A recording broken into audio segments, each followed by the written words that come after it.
OK, welcome back, everyone, to web programming with Python and JavaScript. So thus far in the course, we've taken a look at a couple of different technologies. We took a look at HTML and CSS, which are languages we can use to describe the structure of a web page and then style it appropriately. And then we also took a look at Python, a programming language that we could use to get programming features like loops and conditions and variables and functions and more. And what we're going to do today is introduce Django, which is going to combine these two. Django is a Python web framework, which is going to allow us to write Python code that is able to dynamically generate HTML and CSS, ultimately allowing us to build a dynamic web application. So what is this now going to enable us to do that we weren't able to previously do using just HTML and CSS?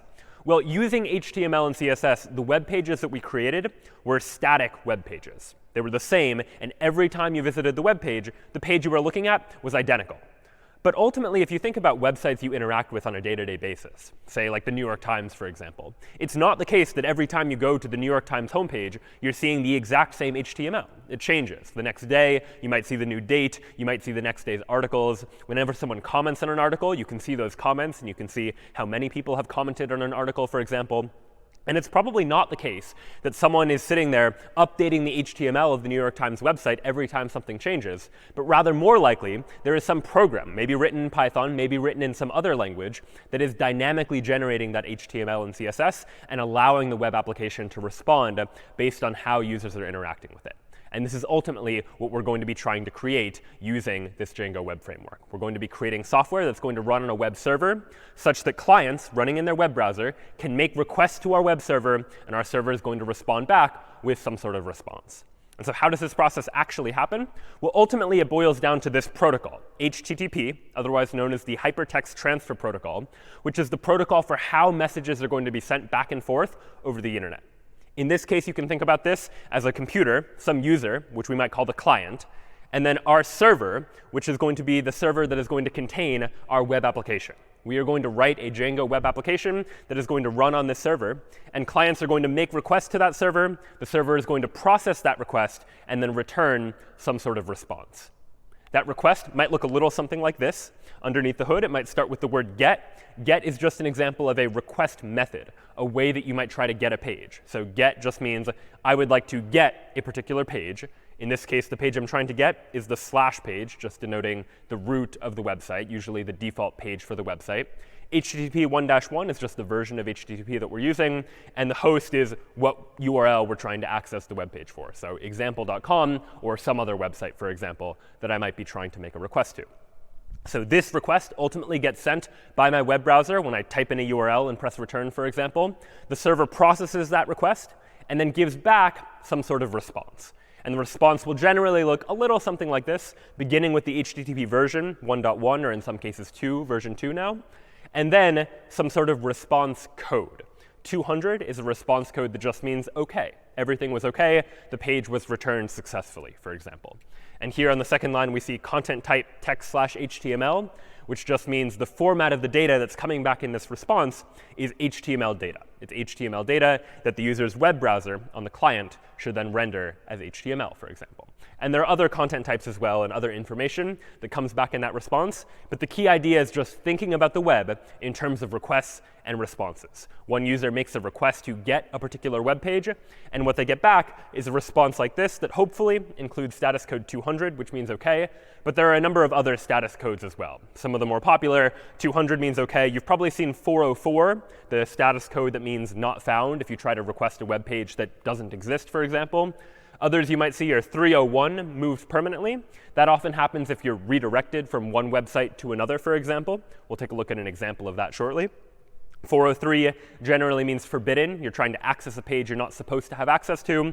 And 500 usually refers to some sort of internal server error, usually meaning that whoever was writing the server, maybe our Django web application, has something that's buggy in it. And we might need to go back and figure out where that bug is in order to fix it.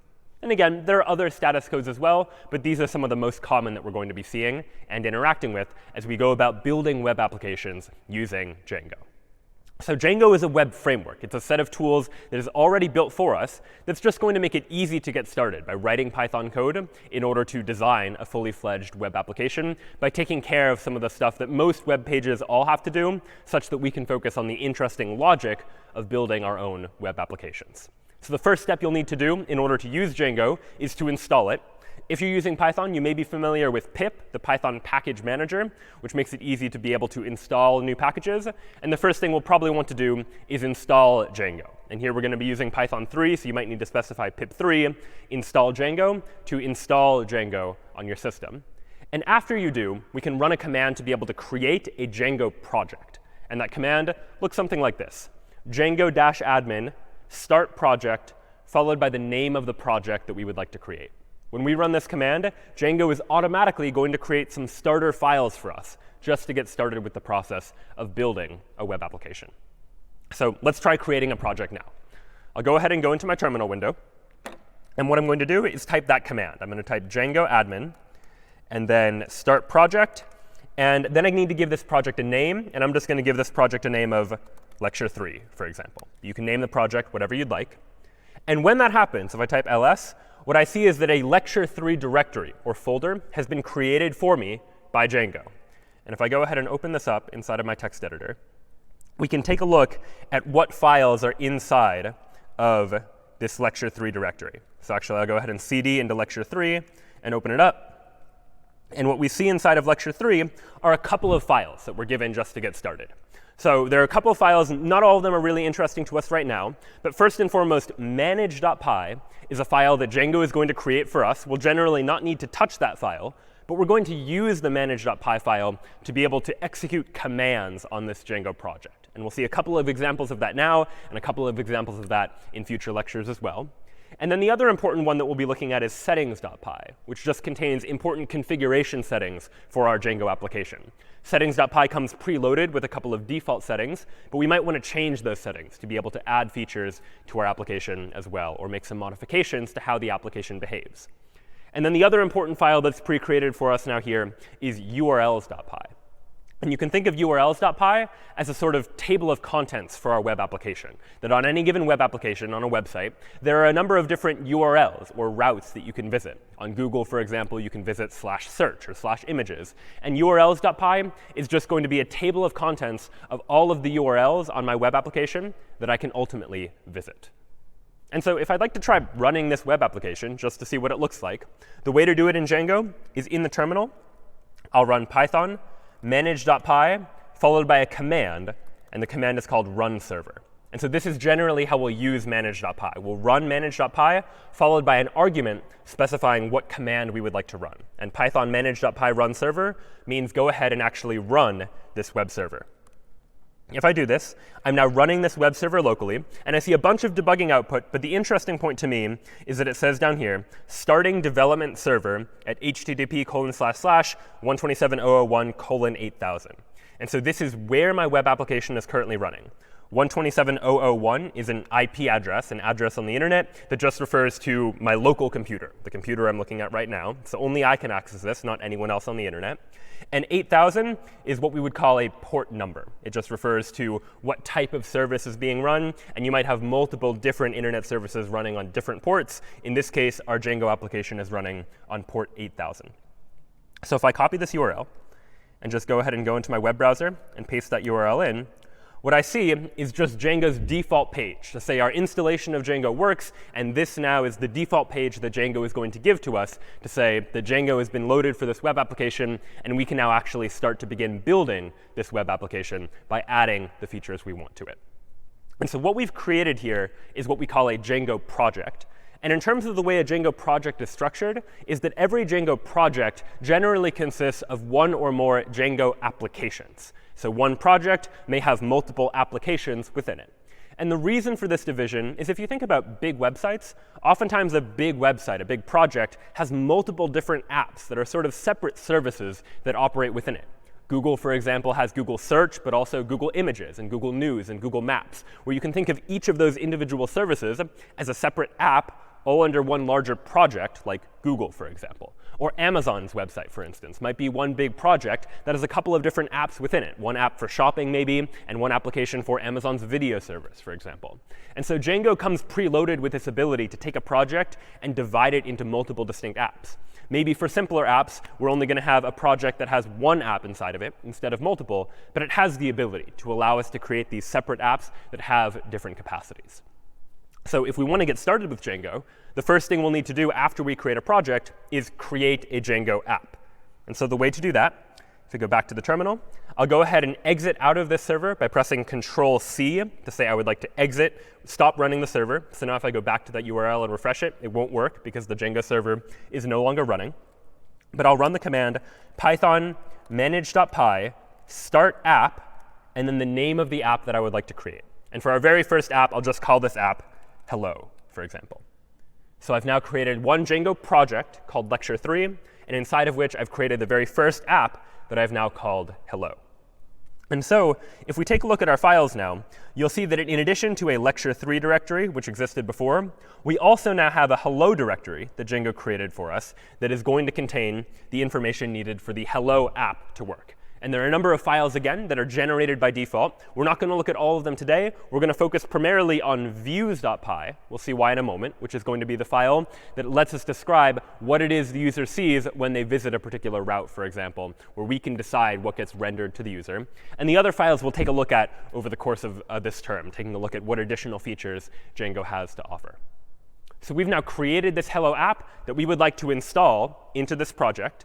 And in order to install it, we need to go into the settings for this particular Django project. So if I go into the Lecture 3 directory and open up settings.py, what I'll see here is a big file all created for me by Django. I didn't write any of this code, but this is all just the default configuration for a Django project. And if you scroll down, somewhere there you'll see a variable called installed apps, which is where Django configures what apps are installed on this project. And there are a whole bunch of individual apps that are installed by default that are just created by Django. One, for example, manages sessions, which we'll take a look at a little bit later. But if I want to add my new app that I've just created called hello to these installed apps, I'll go ahead and just add to this list of strings, this installed apps variable, I'll just add hello. And so now hello is going to be an installed app on this particular Django project. So now what I'd like to do is actually make this app, this hello app, do something and display something when I try and visit a particular route, for example. So how can I go about doing that? Well, let's go ahead and go into the hello directory, and let's take a look at views.py inside of my hello app. So here's the default file I get for views.py. I see a command that's given to me by default that says create your views here. And you can think of each view as something the user might want to see. So let's go ahead and just create a default view. And in order to create a view in Django, we're going to define a function. So this function, I'll just call index. This function, by convention, takes as argument a request argument. And this is going to be an argument that's going to represent the HTTP request that the user made in order to access our web server. So if we want information about that request, we can look inside of this request object to get access to some of that data. And we'll take a look at that momentarily, too. But now, what would I like for this request to do? Well, what I want to do for now is let's just do something simple and return an HTTP response of hello world, for example. Now, HTTP response is a special class created by Django. And so if I want to use it, I'll generally need to import it. And so Django is going to give us a lot of features that we might want to use in our web applications. But if we want to use them, we generally have to import them first. And it just so happens, and I only know this from reading Django's documentation, that I can include a line like this from django.http import HTTP response to say I would like to import the ability to give an HTTP response. And now what I have is a function representing my view. This function is called index. And what the index function does is it just returns an HTTP response of hello world. And so this is the response. But now we need to tell the app, like, when should you actually return this response? What URL is the user going to visit? And this is where we now begin to create some URL configuration, some sort of setting to tell Django when a particular URL is visited, then this function should be run in order to return that particular HTTP response. So how to do that? Well, in order to do that, we're going to need to create a urls.py file for this particular app. So Django has one urls.py file that works for the entire project. But oftentimes, we'll have each app contain its own urls.py file, just for the sake of separating things out into different places, such that if we have multiple different apps, each of which is doing something independent, we can have each of those individual apps have its own urls.py file to control what URLs are available for that particular app. So I'll go ahead and go into the hello directory. and I'll create a new file inside of the hello directory called urls.py. And what urls.py needs is it needs to define a variable called URL patterns, which will be a list of all of the allowable URLs that can be accessed for this particular app. And the way you create a URL is by first importing from Django.urls import path. And let's create our first URL. I'll say path, and then the first argument here I'm going to give the empty string to mean no additional argument. And we'll see what that means in just a moment, meaning nothing at the end of the route. And then the second argument to path is what view should be rendered when this URL is visited. And so if I want to render my index view, recall that in views.py over here, I have this index function. Then what I want to render when someone visits this URL, the empty URL, is going to be views.index. Represents views.py, that file where I've defined all of my views. And index just so happens to be the name of the function that I want to call when someone visits this URL, for example. And then you can optionally provide a path with a string name to represent this URL.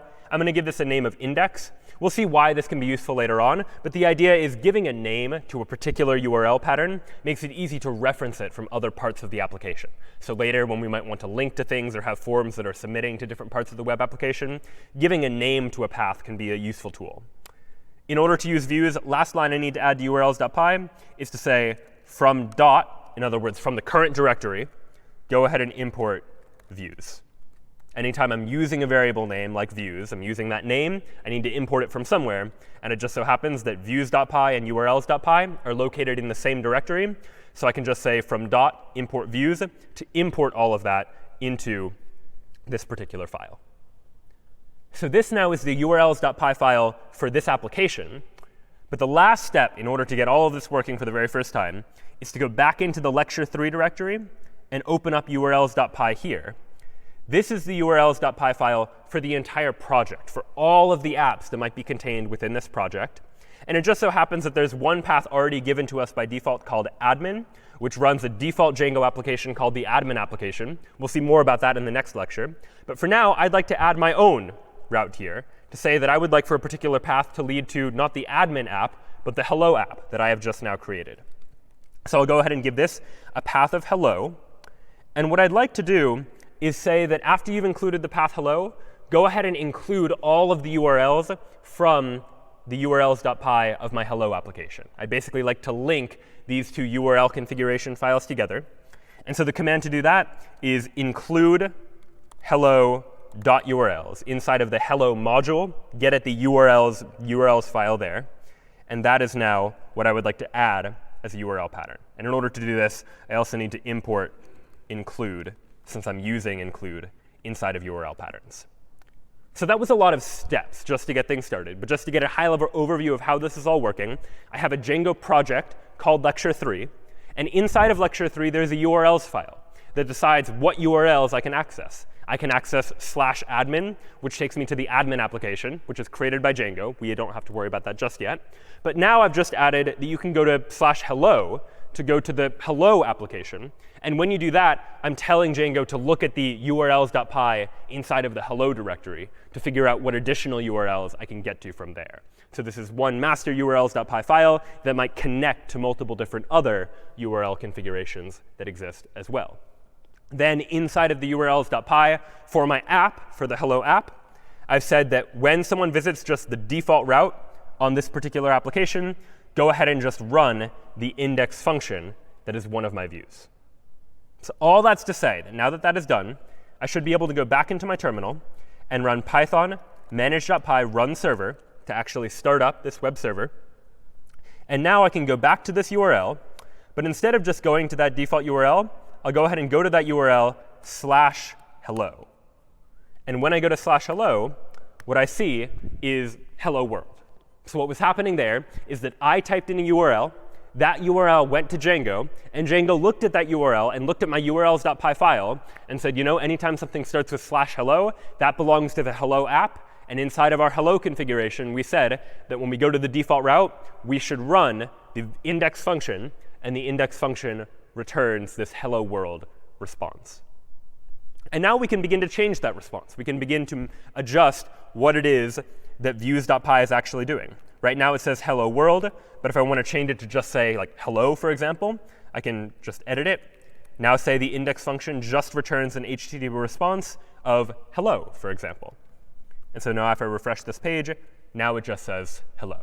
So I can edit my files. When I do, Django notices that a change has been made, and it will re-update the server with my latest code, such that now I can visit /hello, and I can see that an HTTP response of hello is what ultimately comes back to me.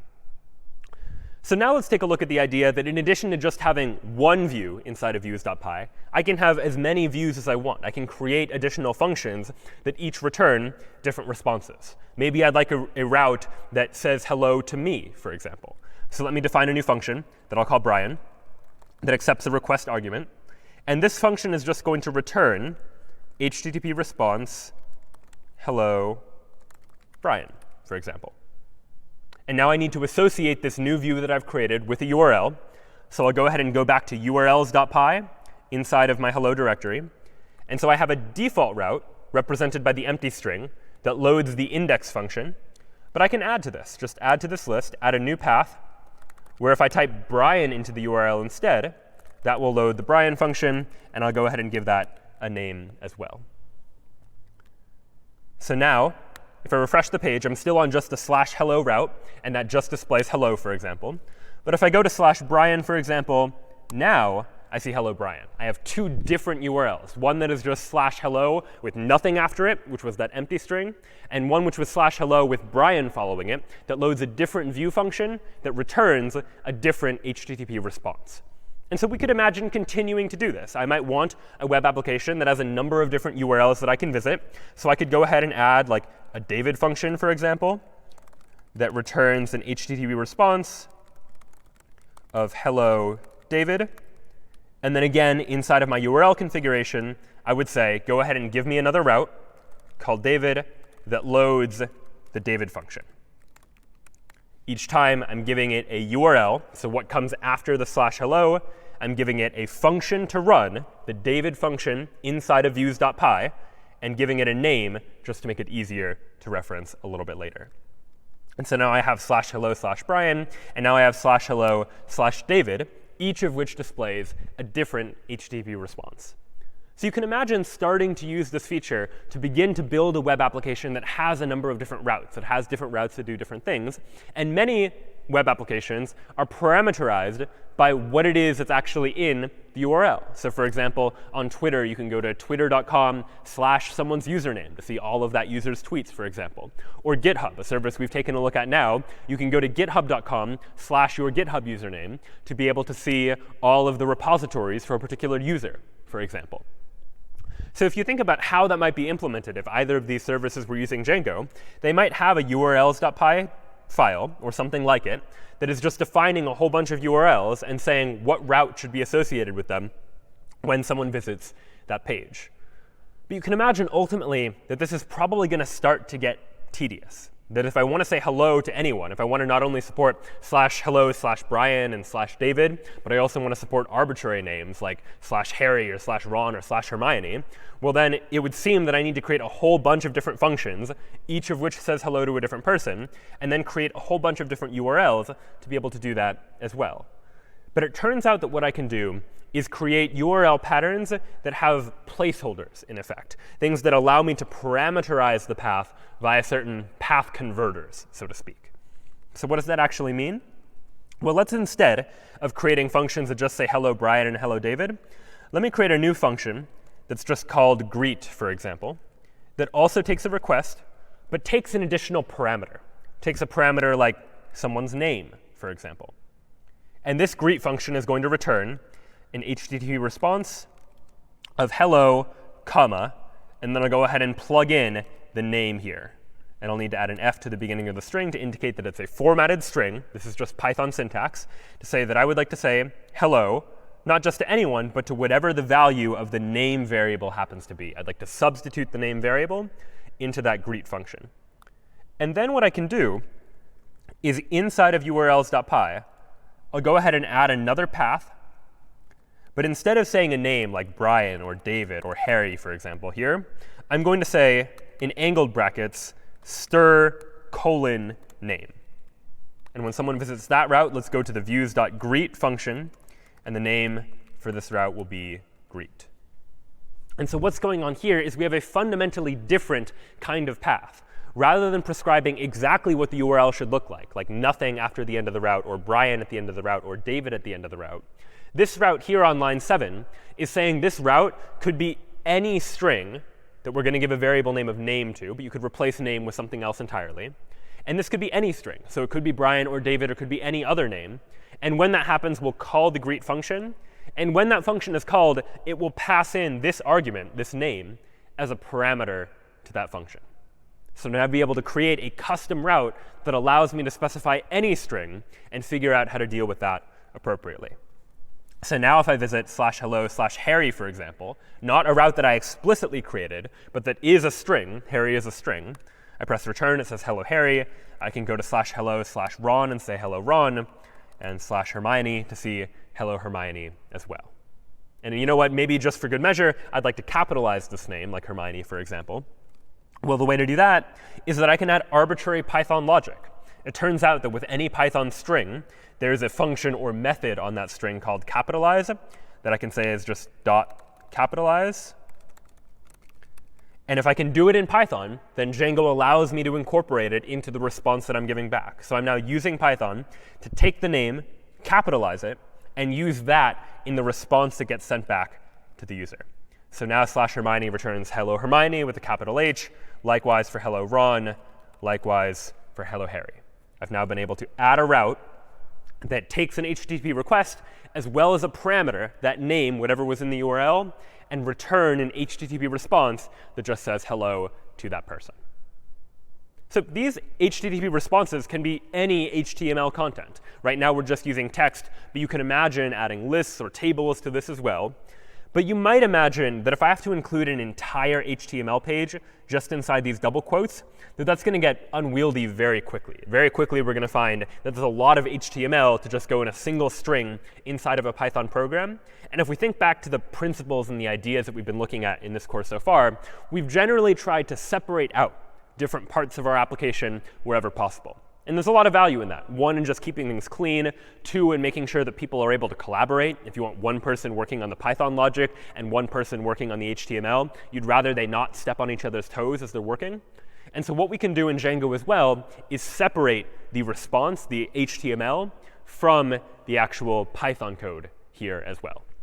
And so the way we can do that is instead of returning an HTTP response, I can instead, let's say for this default route, instead of returning an HTTP response of hello, let me go ahead and render.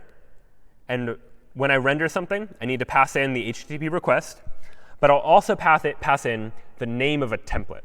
And I'll go ahead and call this template hello/index.html. So if I don't want to render just a string, but I want to render an entire HTML file, I can call this render function, pass in the request, but then also pass in the name of a template.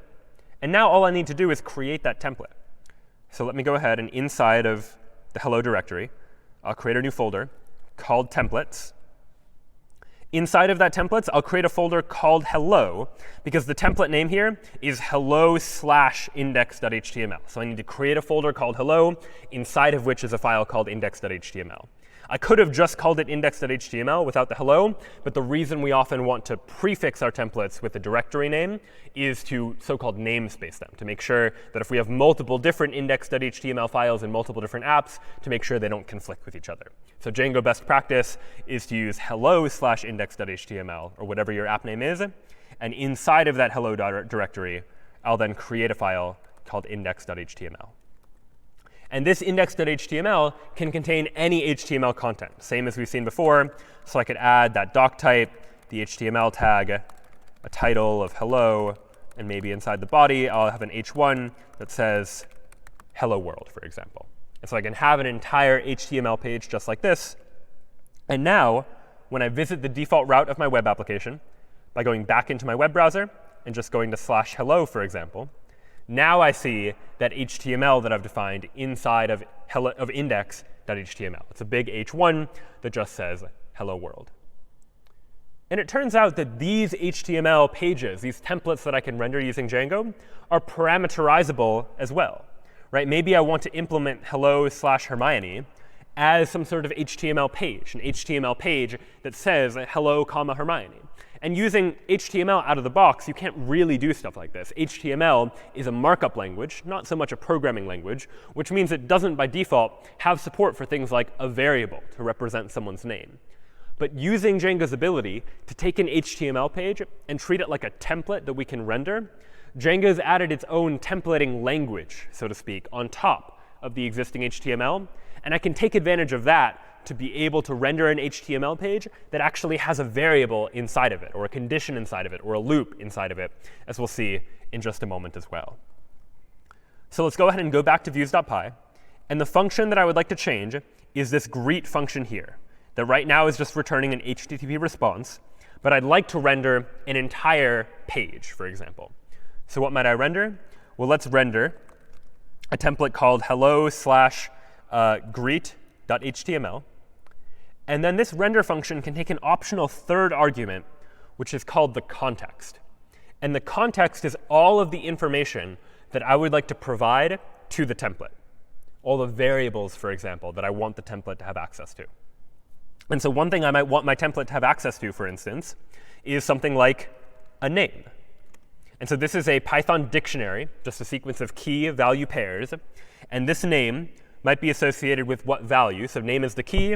The value I want to be name.capitalize. And so what's going on here is that now, when I render this template hello/greet.html, I'm providing that template with some additional context, some additional information, as represented by this dictionary here, where I'm providing information with a key of name. I'm effectively giving this template access to a variable called name. And its value is whatever name.capitalize is equal to, where this name here is the argument to the function greet.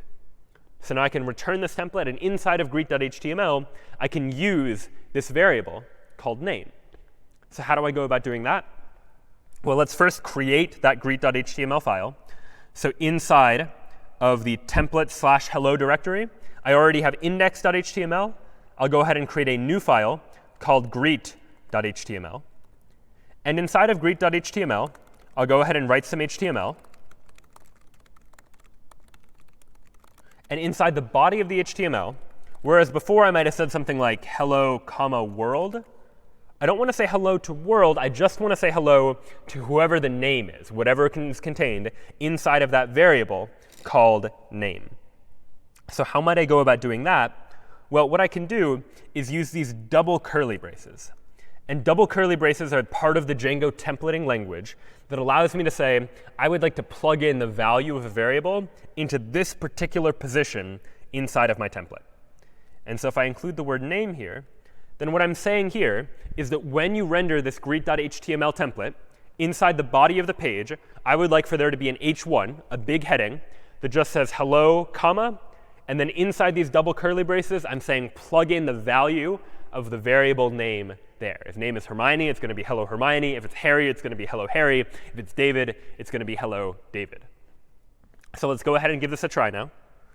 Now, when I go to /hello/Harry, for example, I now see a big h1 tag that says hello Harry. If I go to /hello/Ron, I see a big h1 that says hello, Ron. And the reason why all this is happening, the way we're getting to that final position, is because URLs says that when I have a URL that just is a string, like someone's name, we'll call the greet function. The greet function inside of views.py is taking the name as an argument, rendering the greet.html template, and passing in that name as part of the context, part of what the template has access to. And inside of greet.html, here's the actual HTML file. Here's where we then plug in the value of name. So it's a lot happening across a lot of different files. But the reason for all of these various different files is to help keep things separate, to have one file that is just responsible for URLs and directing people to what should happen when those URLs are clicked. Then we have one file, views.py, that is entirely responsible for deciding on this particular view what template should be rendered, what information should be passed in as context. And then I separately have a file for each of my HTML templates that are saying, what does the page actually look like? And so if you start to begin to think about this separation of components inside of a web application, it can help to make the structure of a Django application a little bit clearer. So we've now been able to use the Django templating language to put variables inside of our HTML templates, to be able to create an infinite number of different routes where I can visit /hello/some name in order to display hello to that person's name. But the Django templating language is even more powerful than just that. There are a lot of additional features that the templating language is going to give us access to. And we'll take a look at a couple of those now. And to start, I'm going to introduce you to a website you may be familiar with. I consider it to be one of the simplest websites on the internet. It's a real website called isitchristmas.com. And if I visit isitchristmas.com and press return, here's what the website says. The website says, no, it is not Christmas. And you just have to take my word for it. If you visit this website on Christmas Day, you go to isitchristmas.com, it will instead say yes. And so this website is very simple. You might imagine that it's really just an HTML page that probably contains a big heading that in this case just says the word no, but on Christmas Day just says the word yes. Now, how might a page like this be implemented? Well, one way you could imagine is that on Christmas Day, whoever maintains the website goes into the HTML and changes no to yes, and then afterwards changes the yes back to a no. But we can be a little bit cleverer about this if we realize now that we have the ability to use Python logic, to be able to use logic like a condition to be able to decide how a web page is ultimately going to be rendered. For instance, the condition might be something simple like, if today's date is Christmas, then render yes, else render no. And so we're going to use Django and take a look at some of the features of Django's templating syntax to be able to create a website like this. We're not going to create is it Christmas, we're going to create is it New Year's, that checks if the current date is January 1st or not. This is going to be a separate app. It's sort of distinct from our Hello app. The Hello app just says hello to people. The New Year app, for example, is just going to see whether or not it happens to be New Year's, for example. So I will now go ahead and create a new app. And I can do that by writing Python manage.py, start app, and I'll call the app New Year, for example. I'd like to create a new app called New Year.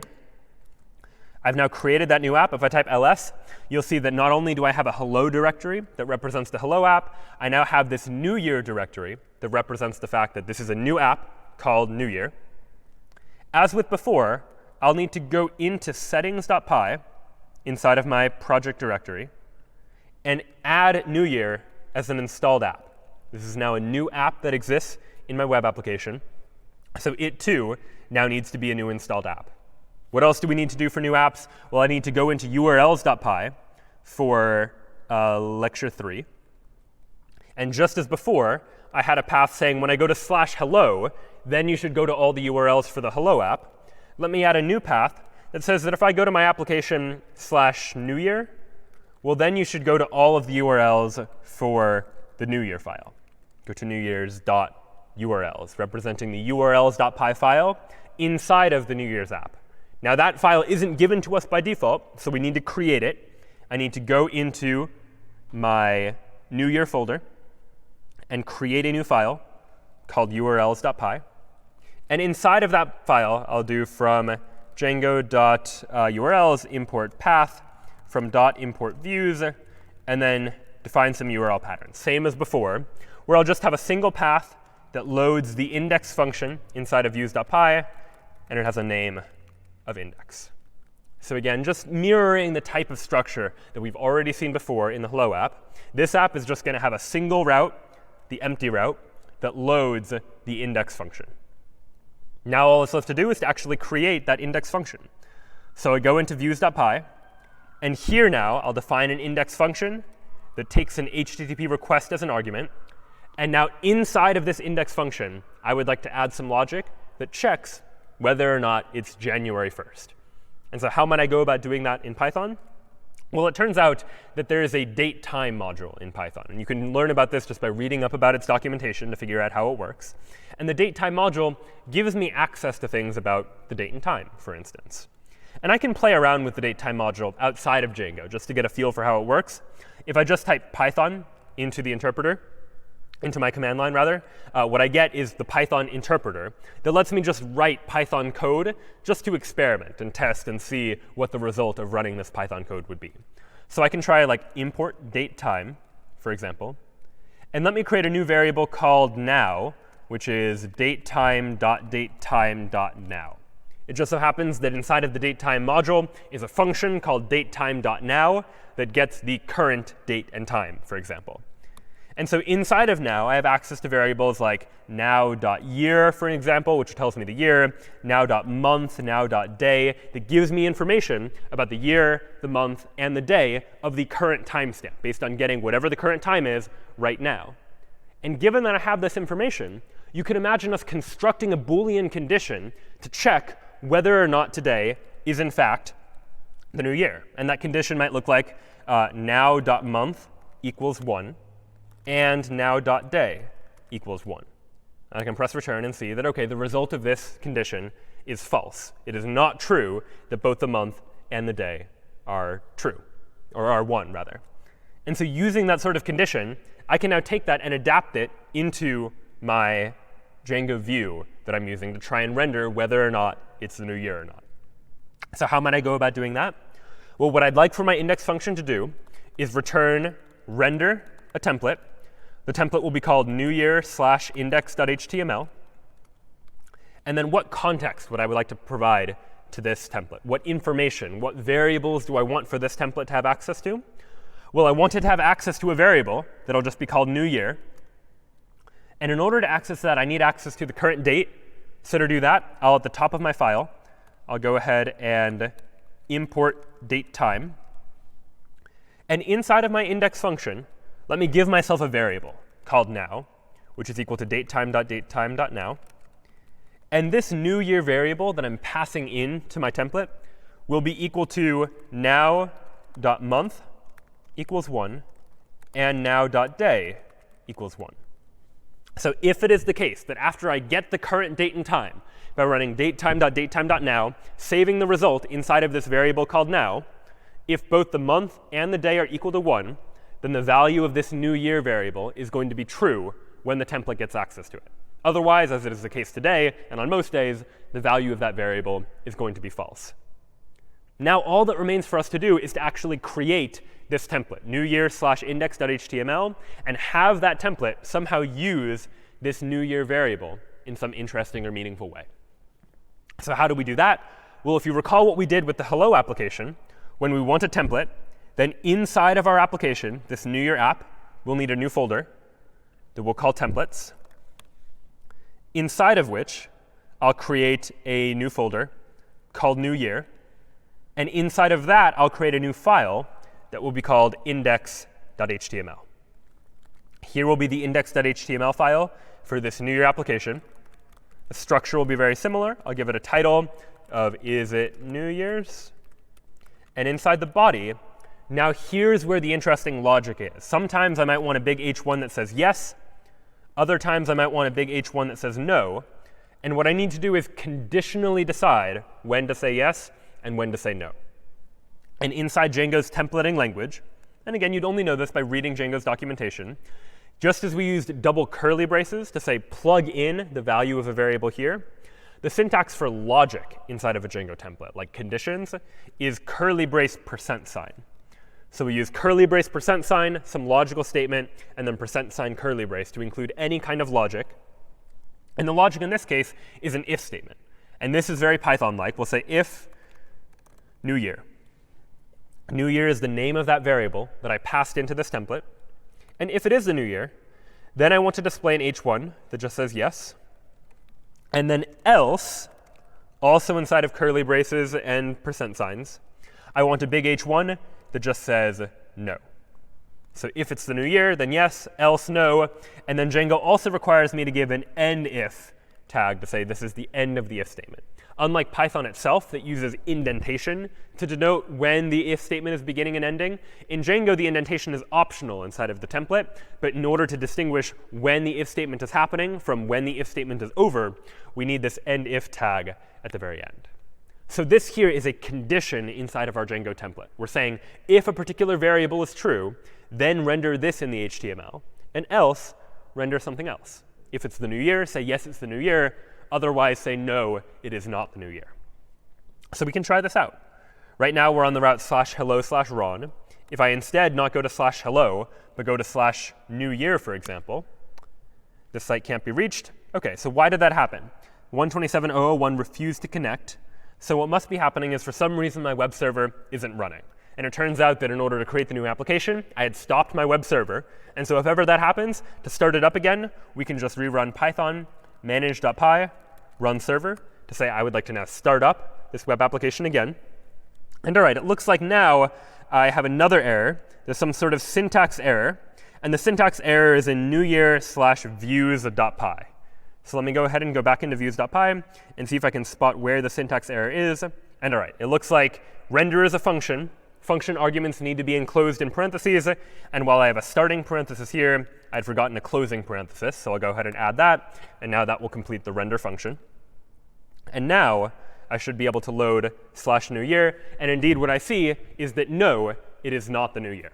And so what happened is we ran some Python logic, calculated the current date and time, checked to see is the current month 1, is the current day 1. And if that's not true, then we're here displaying no. And if we look at the actual HTML of this page, like what HTML is actually making up this particular page, which I can do by right-clicking or control-clicking and just clicking View Page Source, this will show me the HTML of this page. This is the HTML that came back from the web server that my web browser, Chrome in this case, is rendering. And what you can see is it looks very similar to the index.html template we wrote before, but it only contains no. It doesn't contain any of that if logic. It doesn't contain the yes. It just contains the HTML content that we wanted to respond with back to the user. And so you might imagine, based on this, that what Django is really doing is taking the index.html template and then manipulating it based on the input we get, based on whether or not it's the new year or not, to say that if it's not the new year, then all we should do inside the body is display an h1 that says no. And the user, when they get it, they don't see the conditions. They don't see there was another branch that could have been taken. They only see the final result of rendering the template with whatever variables and logic and conditions happen to be inside of that rendering process. So when the user sees it, all they see is the word no. And if we were to run this program on New Year's Day, it would indeed say yes. And we can test it just to see what it would be like if that were the case by cheating a little bit. Instead of now.month equals 1 and now.day equals 1, let me just go ahead and replace this condition with new year is equal to true. Just to test it, let's try passing in the value true as the value of new year and see what happens instead. And now when I run this page, now it does say yes, as we might expect it to on New Year's.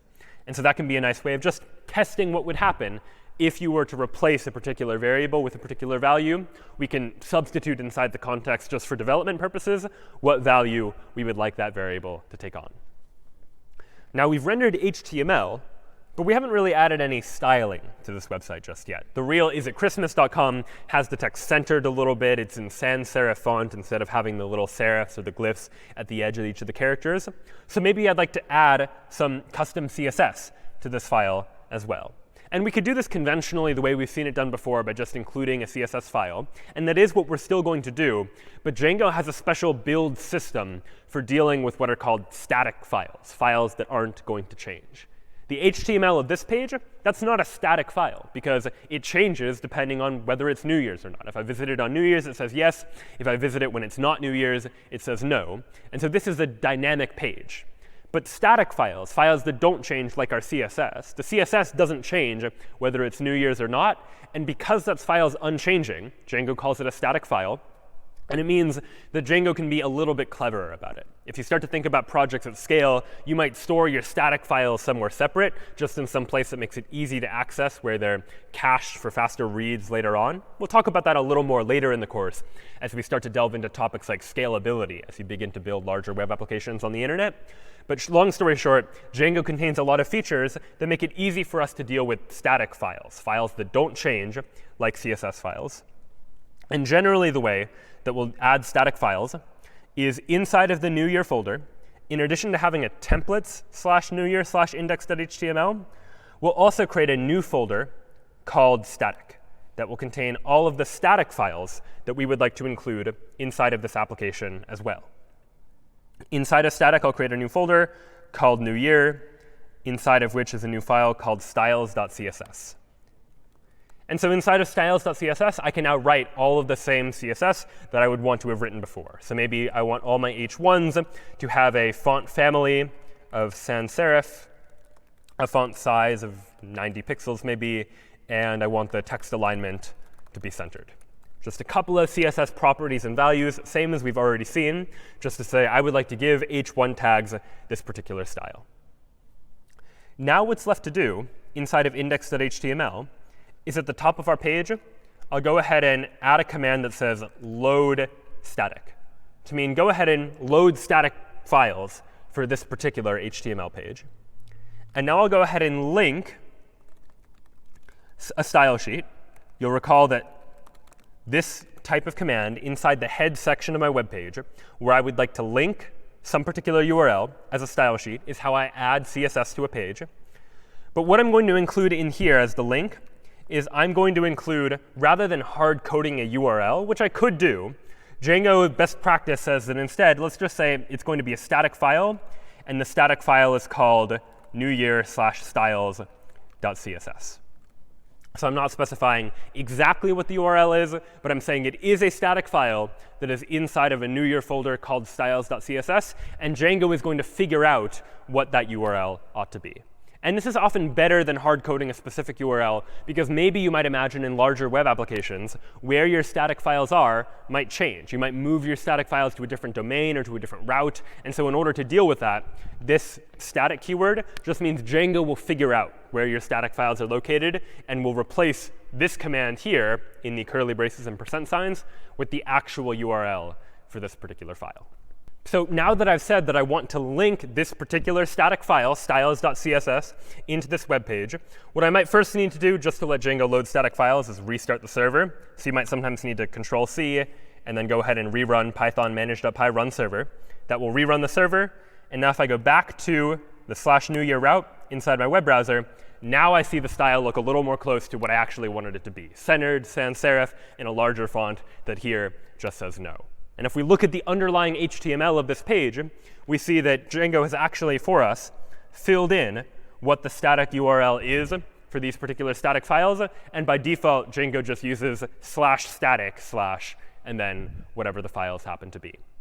And so anytime we're dealing with static files, files that don't change, like CSS files or JavaScript files, as we'll take a look at later in the course, that's generally where they're going to go, as some sort of static file that we're going to ultimately link to this particular page. So now we've seen a couple of examples of web applications we can make using Django. We've seen the hello app in Django that can parameterize URLs, that depending on the URL we visit can say hello to Brian or hello to David or Harry or Ron or Hermione. And we've seen the ability to, using Django, add some conditions to be able to conditionally say, if something is true, render this page. If something else is true, render another page. Let's now use these features plus some additional features to begin to build a more sophisticated web application, something like a to-do list. That maybe I want a web application that gives me a list of tasks, that lets me add new tasks to my to-do list, and lets me view all of the tasks that are currently on my list. And I'd like to build this up one step at a time. So where can I start with this? Well, this, again, is going to be a new app. Inside of my Lecture 3 project, I have two apps so far, a hello app and a app for the new year. And now what I'd like to do is create a third app that I'm just going to call tasks, that is going to be my task management app that's all under this umbrella Lecture 3 project. So I'll go ahead and run python manage.py start app tasks to say I'd like to go ahead and create a new app called tasks. Anytime I create a new app, a couple of steps I need to follow. Recall that I need to go into settings.py inside of Lecture 3 to say that in addition to installing hello and new year, I'd also like to install the tasks app, for example. Then I need to go into urls.py inside of Lecture 3 to say that in addition to hello and new year, I'd also like for us to include the URLs for tasks. This URLs is, again, the table of contents for my entire web application, where in my web application, if I visit /hello, then we go to the URLs for the hello app. If I go to /tasks, then I go to the URLs for the tasks app, so on and so forth. It tells me all of the different URLs that I now have access to. And as with before, the URLs file isn't created for me inside of my application. So I will need to go into the tasks directory. And inside of the tasks directory, I'll go ahead and create a new file. that I will call urls.py. And the format of this is going to be very similar to what we've already seen. From django.urls, import path, from dot import views. And now I define my URL patterns, where I would like a path that is just the empty string, the empty path for now, that loads the index function, whose name is index, for example. So now let's actually write this index function inside of views.py. What I'd like to do is define a function called index that accepts a request. And what I'd like to do is render a page that displays a list of all of my tasks. So before we get to the idea of adding tasks, let's just see if we can get our program to display a list of tasks, for example. So I'll up at the top create a global variable that I'll just call tasks, that the entire application is going to have access to. And I'll add 3 tasks to it. For now, we'll just use foo, bar, and baz, these sort of nonsense names that are just useful strings for testing purposes, just placing those as sample tasks that I might want to have inside of my application. And now what I'd like to do is render a template. The template I'd like to render will be called tasks/index.html. And then I'll provide some context to it, some information that index.html needs. What information does index.html need? Well, index.html needs access to all of my tasks. And where are all of my tasks? Well, they're inside of this variable that just so happens to also be called tasks. And this will be something we see quite often as a paradigm in Django, where we see a key and a value that look like they have the same name. The key distinction is whatever is here on the right after the colon, this is the value the variable takes on. This is a Python variable, like this Python variable tasks here. On the left, this key, this string tasks, that is the name of the variable that the HTML template will have access to when Django is rendering it. So Django has access to this variable name on the left that has this value on the right. And so if you see this paradigm, that's ultimately what that's going to mean. And now what I need to do is create this index.html file and make it use this tasks variable somehow. How might I go about doing that? Well, I can go back into my tasks directory, create a new folder for my templates. So I'll create a templates directory, inside of which is a tasks directory, because the template that I'm rendering, again, is tasks/index.html. And inside of tasks, I'll create a new file called index.html, inside of which we'll include some HTML. I'll include just the standard starting HTML. The title will be tasks. And now we'll have the body of the HTML page that I want to display all the tasks inside of an unordered list, perhaps. And if you recall from HTML, to create an unordered list, it looks a little something like this. UL starts the unordered list, and each list item is an li tag, like item 1, and then item 2, and then item 3. Something like that gives me an unordered list that has 3 elements inside of it. But I don't want to do this now because I don't want to hard code or exactly specify what all of the tasks are going to be. What I really want to do is loop over this tasks variable here, looping over all of the tasks inside of it, and creating a list item for each one of those tasks. And just as in before, where we could use if inside of curly braces and % signs to use a condition, likewise we can use for to say something like for task in tasks, I would like to display a list item. And then using these double curly braces, I'm saying plug in the task here.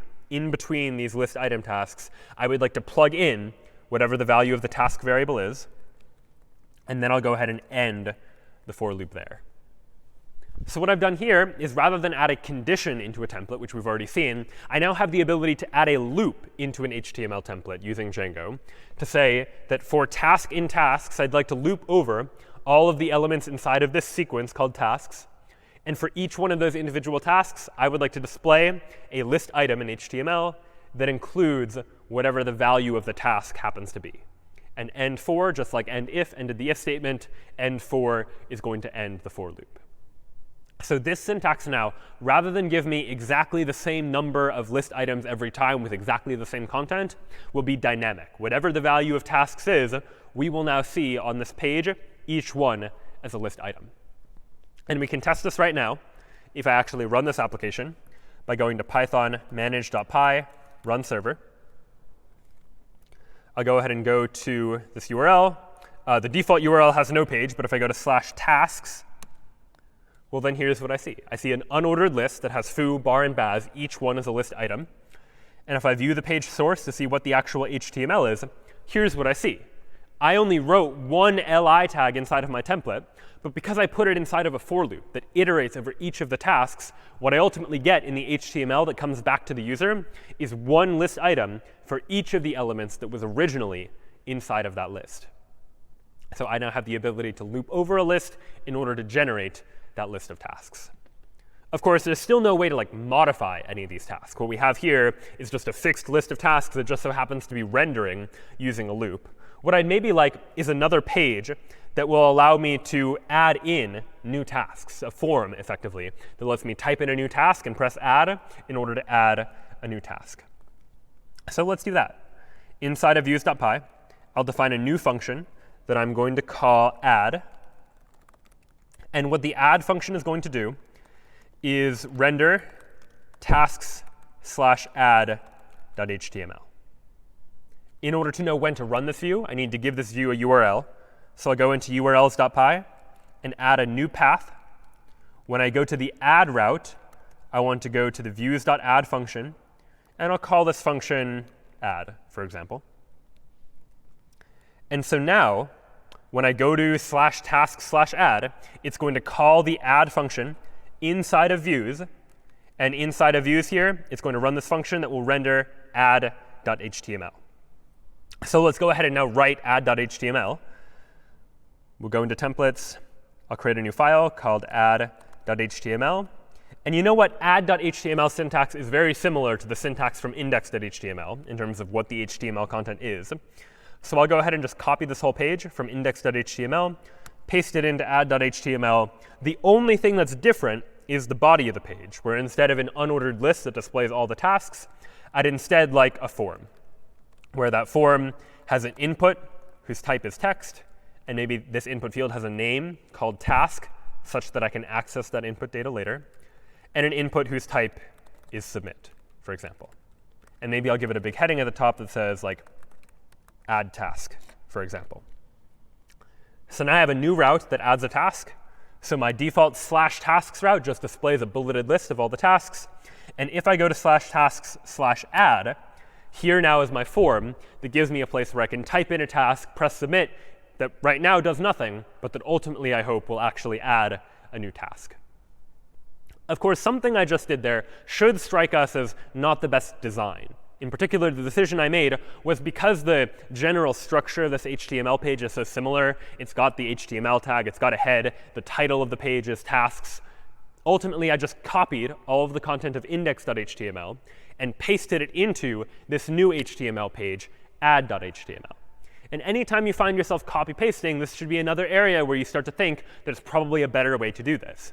And with just pure HTML, there kind of wasn't. If we wanted multiple different HTML pages that displayed similar content, we needed the same HTML on all those different pages.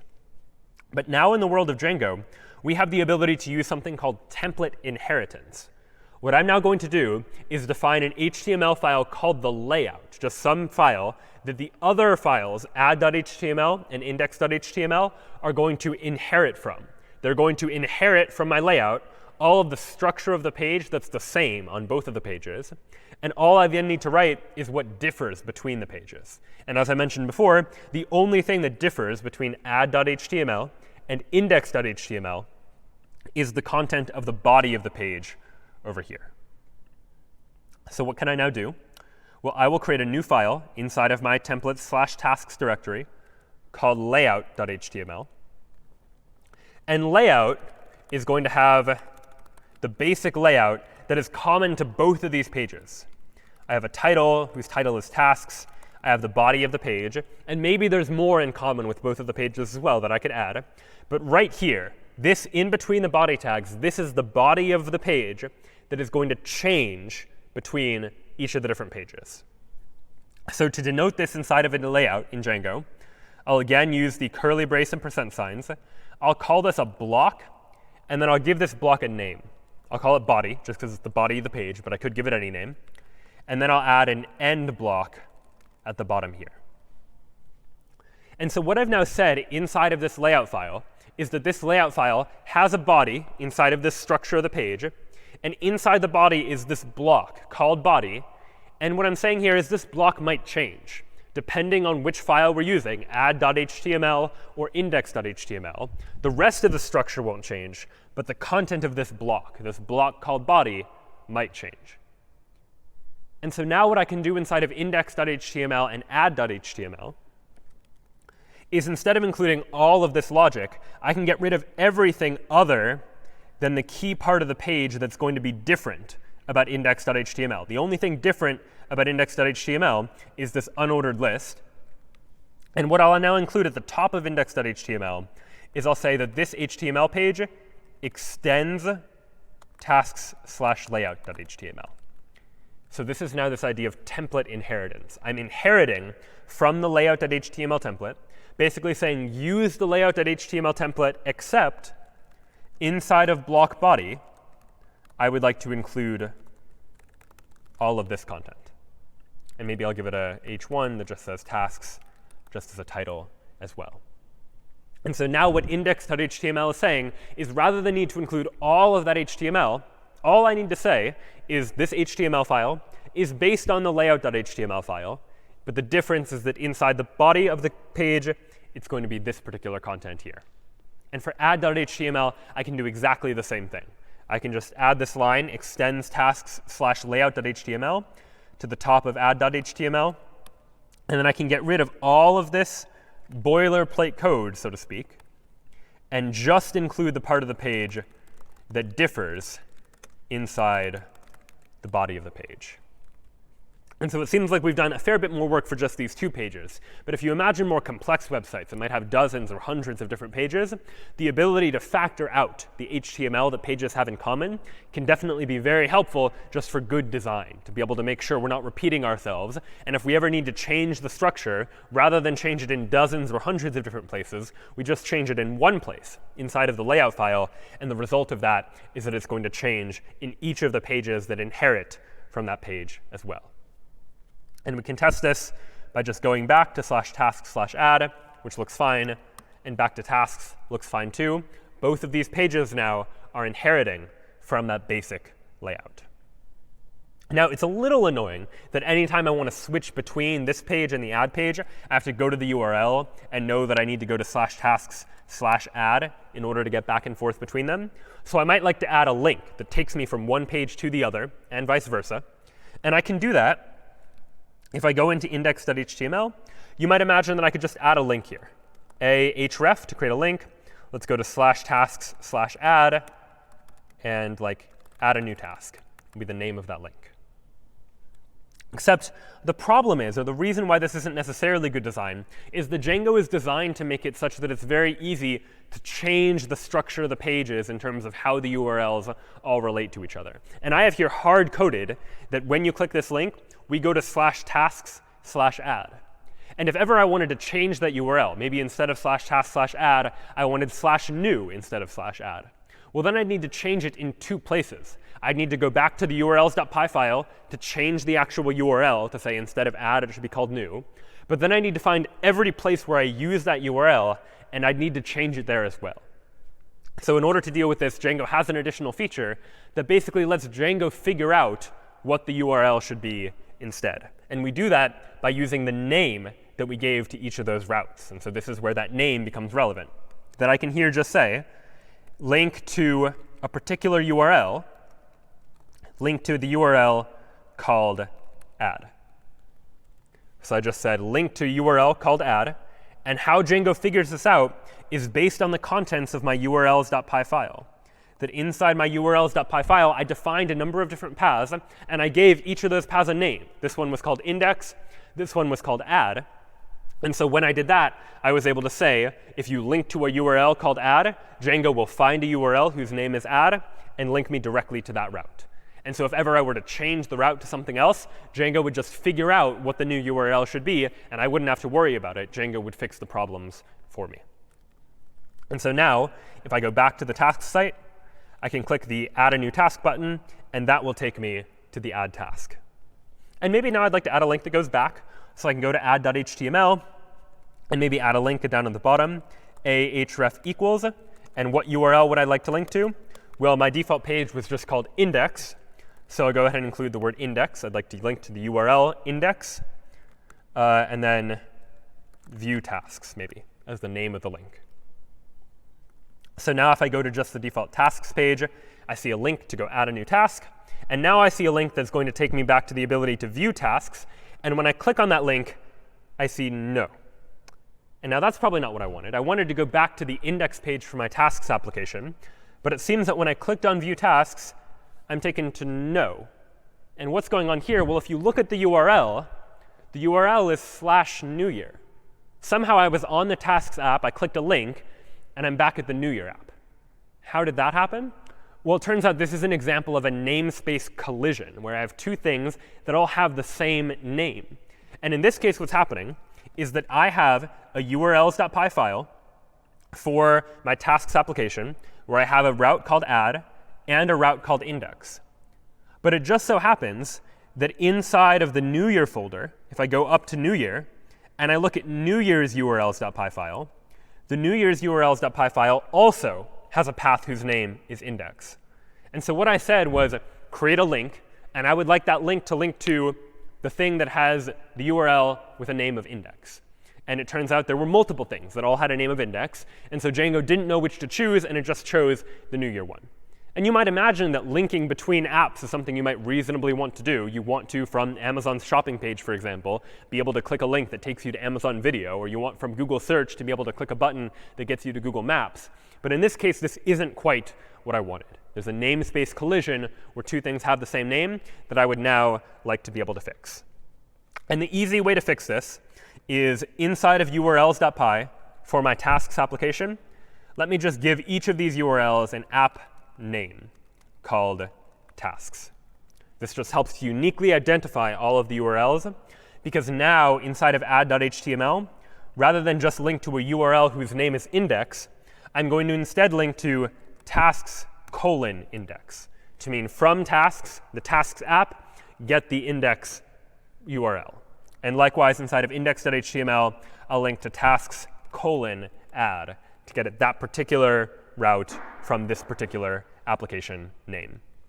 So now, if I go back to the site, go back to my tasks page, now the links work as expected. I can get to the new tasks, and I can get back to the list of all of my tasks as well. So this now works. I now have these two pages, one that displays my list, one that displays my ability to add a new task. But the form to add a new task doesn't really do anything right now.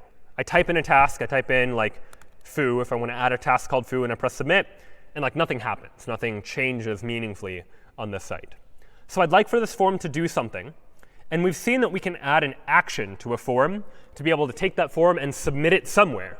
And that's what I'd like to do when I add a new task. I'm going to add an action to this form. And when I submit the form, what URL would I like to submit it to?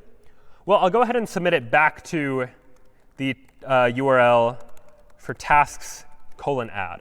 I'll send it back to that add URL when I submit the form. And I'm going to give this form a specific request method. Its method is going to be post. And so we've already seen a request method of get. Anytime you type in a URL or click on a link to go to another page, the request method implicitly associated with that request is called get, which just means I would like to get a particular page. Anytime you're submitting data that has the potential to change some state inside the application, like changing the state of the list of tasks that is stored inside the application, then we'll generally use a different request method called post. Post is generally used for submitting form data. It doesn't include parameters inside the URL the way a GET request does, as we saw with Google, for example. But this post ability is going to give us the ability now to send data via a different request method to my add route. And so let's now give this a try. Now I'm going to go to task/add. I see the ability to add a task. And maybe I'll add a task like check email or something and press submit.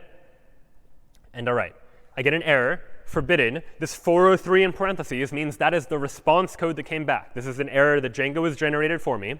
So this 403, as we saw before, means forbidden. I don't have permission to do this for some reason. Now, why don't I have permission to submit this form?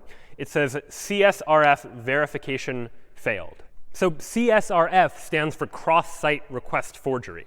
And what that means, it is a security vulnerability that is inherent in some forms if they're not designed in a secure way, meaning that someone could forge a request to a particular website using some form on their own separate website, for example. You might imagine that someone on a different website might trick the user into submitting a form that submits its data to our add task function that adds a new task to their task list.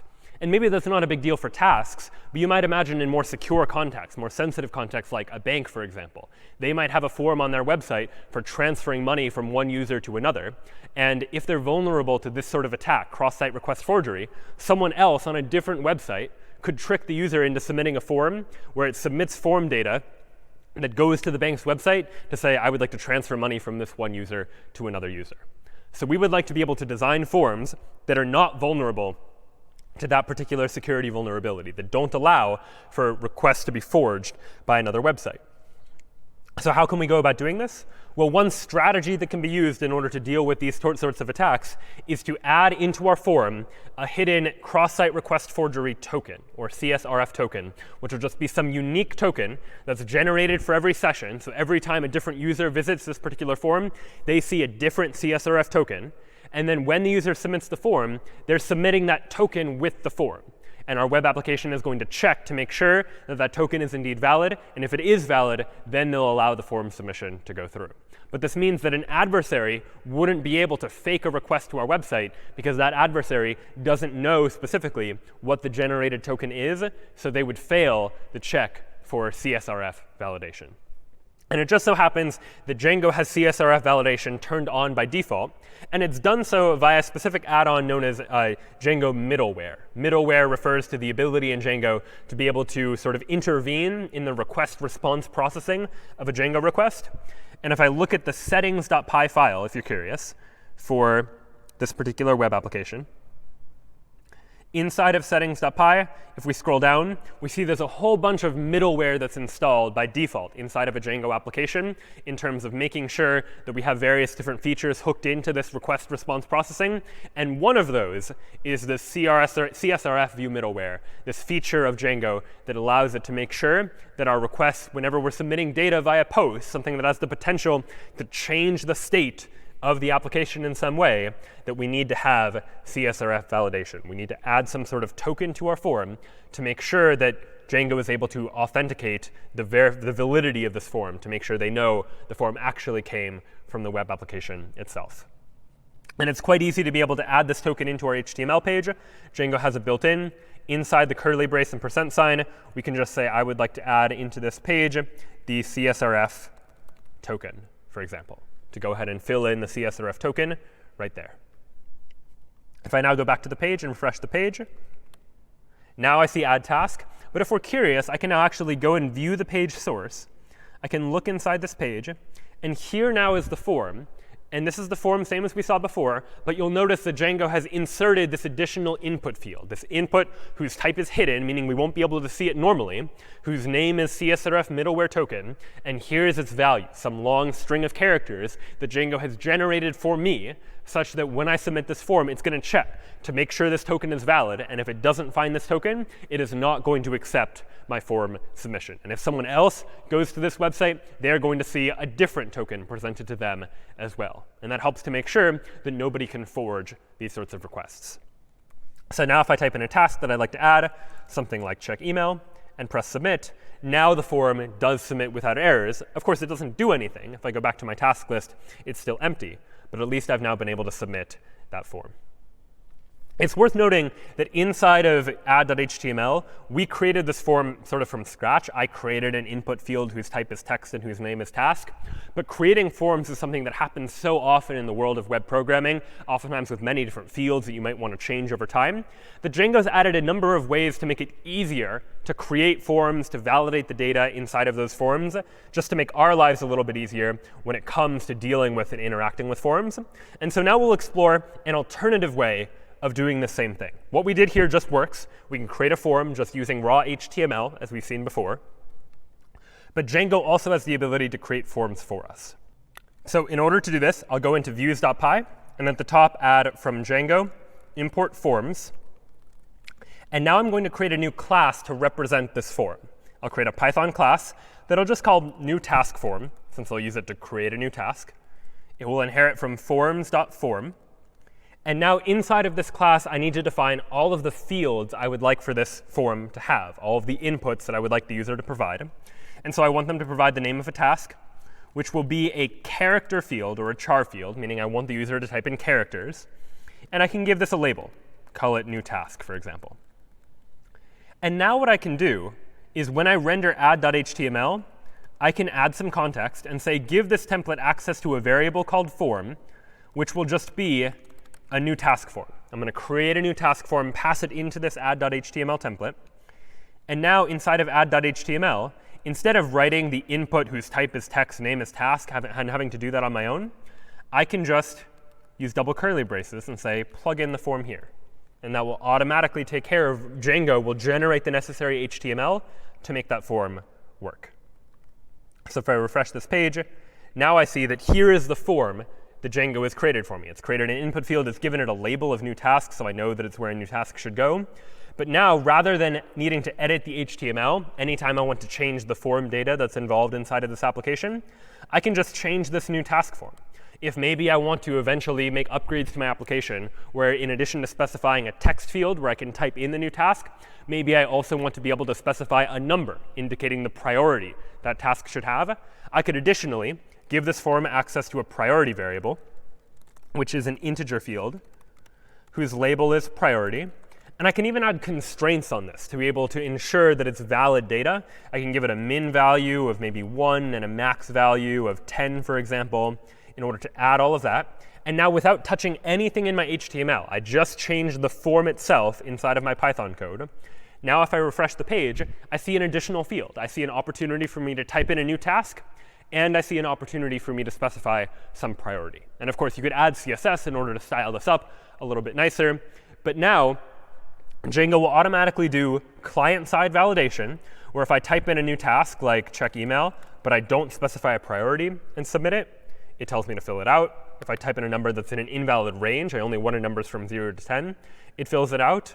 And this is all what we would call, again, client-side validation. The server isn't getting any of this data. It's just the web page has been encoded to know what the valid values are, and it's going to constrain me to make sure that I'm typing in something that matches those values. But in general, when we're doing form validation, when we're making sure that forms are valid data, we want to somehow make sure to include not only client-side validation, but also server-side validation. We also want to check on the server to make sure that inputs are valid as well, because there are many reasons why we might want to be able to do this. One is that it's very easy to disable this sort of client-side validation or just submit a request without doing any of the client-side validation. And maybe if the user is looking at an old version of the page, the validation we're doing on the server is more up-to-date than this client-side validation as well. And Django's forms will make it very easy for us to do both of these things, both the client-side validation and the server-side validation as well. So how does this work? How do we do that? Well, inside of the add function, this add function now gets called in two different ways, depending upon the request method. If I try to get the add page by just clicking on the link for add a new task or going to the URL of /add, then I want to just render a new blank form.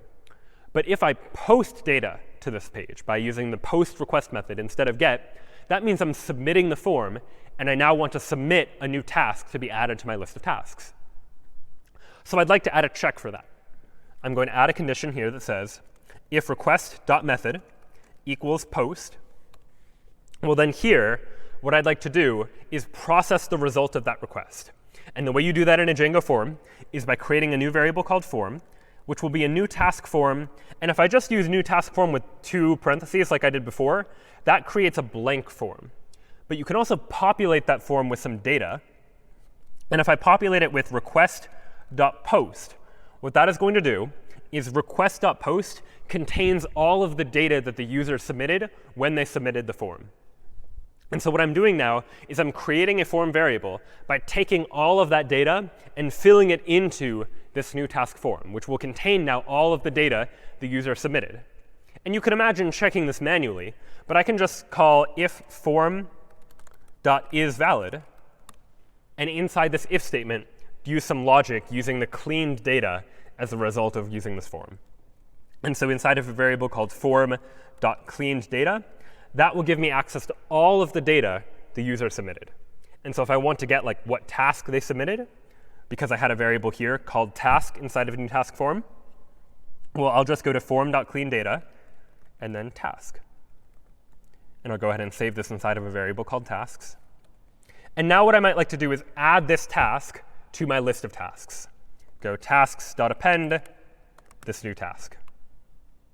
So that's what we do if the form is valid. If the form is valid, we take the data from the form, get the task, save it inside this variable called tasks, and add it to my growing list.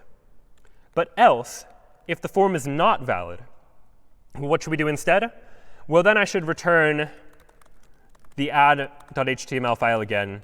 But instead of providing the form back to them, a new form back to them, I'm going to send back the existing form data back to them. So we can display information about any errors that might have come up as well. So what does this now look like? Let's show an example, and then I'll go back to the code so you can see in better detail how it works. Here's task/add. Recall that if I type in a task like check email and a priority that's not valid, it's out of range, like 11, and press submit, it says value must be less than or equal to 10. But let's now imagine a situation where the client and server are validating different things. That maybe I've now decided, you know what? Priority, instead of being from 1 to 10, can only be from 1 to 5. That's now the valid range for priorities. But this client, which is still an older version of the page, doesn't know this. So it thinks that a priority of 8 is still valid, and it's going to pass client-side validation. But now I press submit, and the server is going to process it. And because it's invalid, it gives me back the form and gives me an error. Ensure this value is less than or equal to 5. And so this now is why we generally want both client and server-side validation to make sure that the data we ultimately get is going to be accurate and it's going to be clean, matching whatever specification we sent out when we were creating that form for the first time. And so for the purposes of now, we're not going to really worry about priority too much because we just really care about what the task is. But just know that if you wanted a form that had multiple fields, you could add additional fields to this form input as well. So now we've added some application logic to our route that checks to make sure that the form is valid or not. If we take a look at what the add function is really doing, we're checking if the request method is post, meaning if the user submitted some form data. Then we figure out all the data they submitted and save it inside this form variable.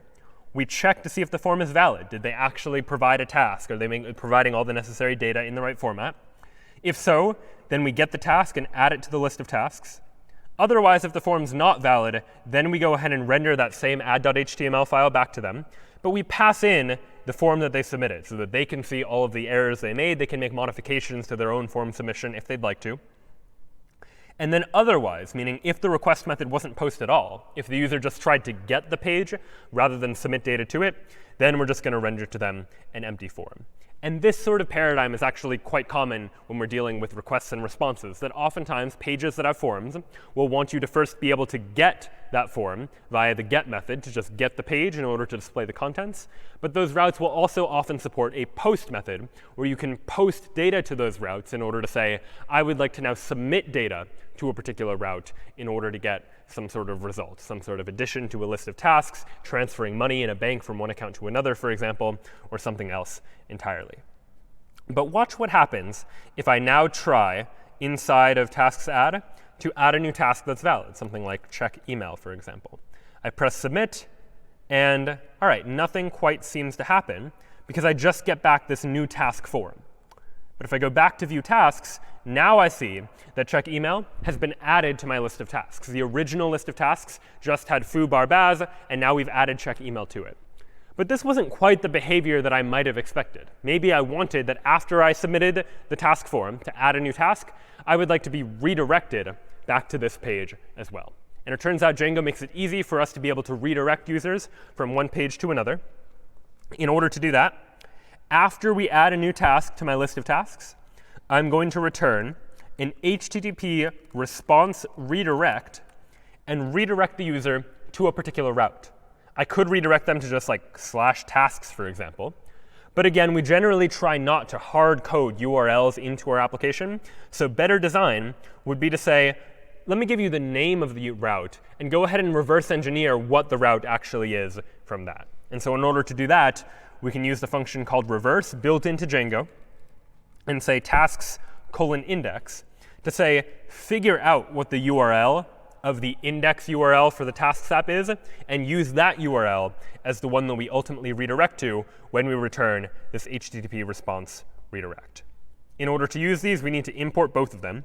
So from the top, I'll say from django.http, import HTTP response redirect.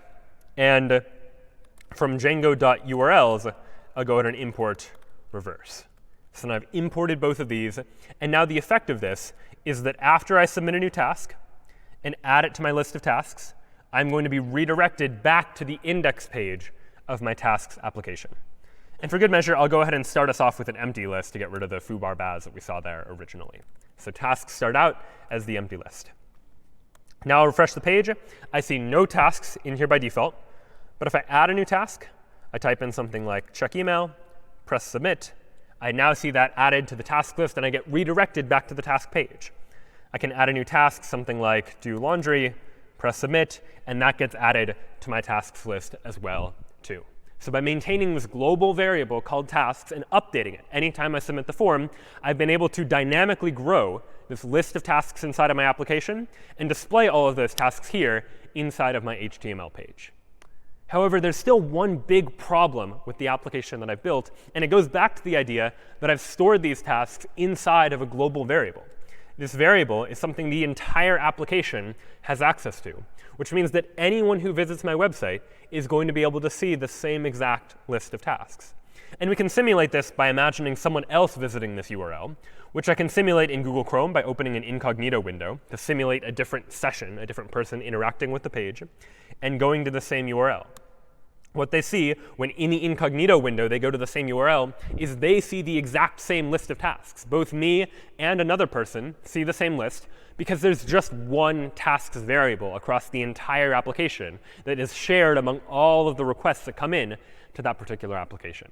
And that's probably not what I want when I'm dealing with something like a list of tasks. I probably want it to be per user, such that if a different user visits the page, they have their own list of tasks as well. And so in order to do this, we'll introduce the concept of sessions in Django or in the web more generally, where sessions are a way, for one, Django to be able to remember who you are, such that on subsequent visits, it remembers who you are and knows who you are. But more importantly, it's able to then store data about your particular session. It's able to store your user ID or information about you, or in this case, it's able to store all of your tasks. And so in order to take advantage of sessions, instead of having a global variable called tasks, we're going to go ahead and delete this, and instead store tasks inside of the user's session. So inside the index route, I'll include a line like this. I'll check to see if tasks is not in request.session, meaning if I look inside the session, and you can think of the session as like a big dictionary representing all the data we have on file inside the session about the user. And if tasks is not in that session, well, let me add to request.sessions, or session, tasks, and set that equal to the empty list. And so what I've done here is I'm looking inside of the session. I'm looking inside the session to see, is there already a list of tasks in that session? And if there isn't already a list of tasks in the session, well, then I'd like to create it. Then I'd like to set request.session, square bracket tasks, equal to the empty list. If the user doesn't already have a list of tasks, go ahead and give them an empty list of tasks.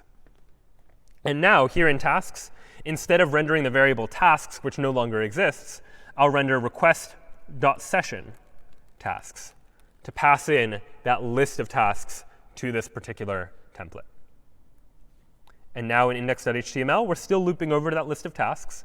And now we'll see if I go back to tasks, I see no such table Django_session. So this is a bit of a strange error. What's going on here? No such table Django_session. Well, it turns out, as we'll see in the future, Django tends to store data inside of tables. And we haven't yet gotten to what that ultimately means or how to manipulate or interact with data stored inside of tables.